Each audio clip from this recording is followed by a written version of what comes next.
Alinsunod sa direktiba ni Pangulong Ferdinand Marcos Jr. na buhayin pa at mas palakasin ang industriya ng pagnyunyog sa buong bansa, target ng munisipalidad ng Indang dito sa probinsya ng Cavite na mas makapagtanim pa ng mga puno ng nyog.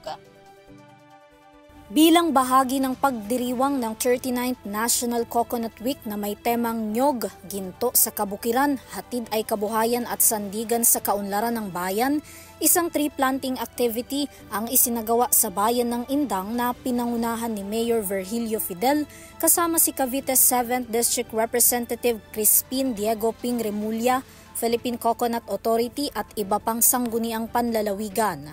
Sa naganap na aktibidad, higit 200 coconut tree ang kanilang itinanim para makamit ang target ng bayan na 1 milyong mga puno ng nyog na maipatayo sa buong Indang. Ayon kay Mayor Fidel, nilalayo nitong suportahan ng advokasya ni Pangulong Marcos na 100 milyong mga puno na maitanim sa buong bansa.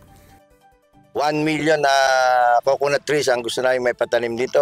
Kung maraming gusto magtanim, baka dagdagan pa natin dahil gusto nating tulungan ating mahal na Presidente BBM sa programa niyang 100 million na coconut trees ang maitanim dito sa buong Pilipinas. Kaya itong bayan ng Indang at buong lalawigan ng Cavite ay ihikayatin namin ni Congressman Ping na magtanim ng puno ng nyog upang mapalakas ang industriya ng nyog dito sa ating lalawigan.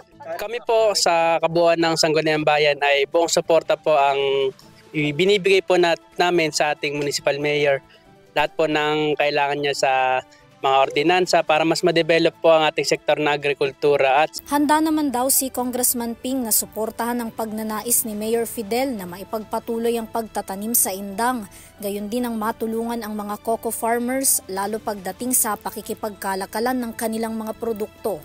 Full support tayo kay Mayor Virgel at kay President Bongbong Marcos. Sa mga magsasaka, we will continue to work on the network so that it will be easier for them to bring their products to the market.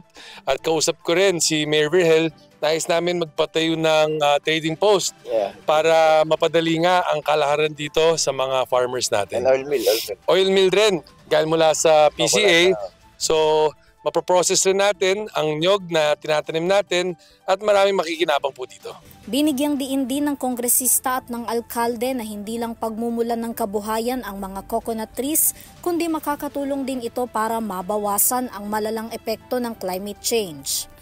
Alam nyo, pagtatanim natin, nakikita natin, palaging pinapag-usapan ng climate change, ang CO2 emissions, at alam nyo, nakakalinis to ng ating hangin. At nakakatulong to sa pagdala ng fresh air sa ating mga kababayan. Kaya nakakatulong talaga itong programa to, napakaganda, good for the environment, may dala pang industriya. Sinusuportahan namin yung climate change at gusto namin na matulungan ng ating programa na Clean Air Act sa pamamagitan ng pagtatim ng different kind of fruit-bearing trees or kahit anong tree o puno na makakatulong para ang ating kalikasan ay mapreserba. Samantala, naging katuwang din ng bayan ng Indang sa coconut tree planting activity ang PCA na silang namahagi ng mga itinanim na puno.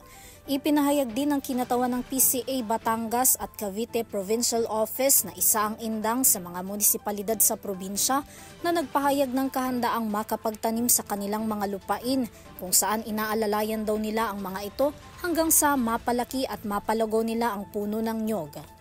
Opo, yan po amin pong pinaparami at pinapamahagi sa mga gustong magtanim. Ito po ang aming pinamimigay ay hybrid at ito po ay libre. Hindi po kami basta namimigay, kundi lahat po ng aming pinamimigay, tinuturo namin paano siya itanim, paano alagaan, at ganoon din po meron po kaming after sale. Kumbaga pag bumili ka ng kotse, may after sale. Ito, babalikan namin kung kailangan ng fertilizer, pagkakaloob namin, kung kailangan alagaan ng mga insekto o alisin, amin pong gagawin din. Sa ngayon, bagamat isinusulong ng Indang sa pangunguna ni Mayor Fidel ang tree at replanting ng mga puno ng nyog, kinakailangan pa rin daw ikonsidera ang lawak ng lupain na pagtatamnan. Samantala, ang Pilipinas ay nangungunang producer at major exporter ng coconut oil, copra, desiccated coconut at iba pang produkto sa ibang bansa. Tinagurian itong Tree of Life o Miracle Nut na isa sa may pinakamalaking kontribusyon sa ekonomiya ng bansa. Higit 3 milyong magsasaka ang nakadepende ang hanap buhay sa industriya ng pagnyunyog. Batay sa Philippine Coconut Authority o PCA, 14.7 metric tons ang naipoproduce na nyug sa buong bansa kada taon, habang nasa 91.4 billion pesos naman ang export earning nito mula taong 2014 hanggang 2018 sa buong bansa. Mula dito sa Indang, Cavite para sa EuroTV News, Vanessa Cleofas sumasaludo sa bawat Pilipino.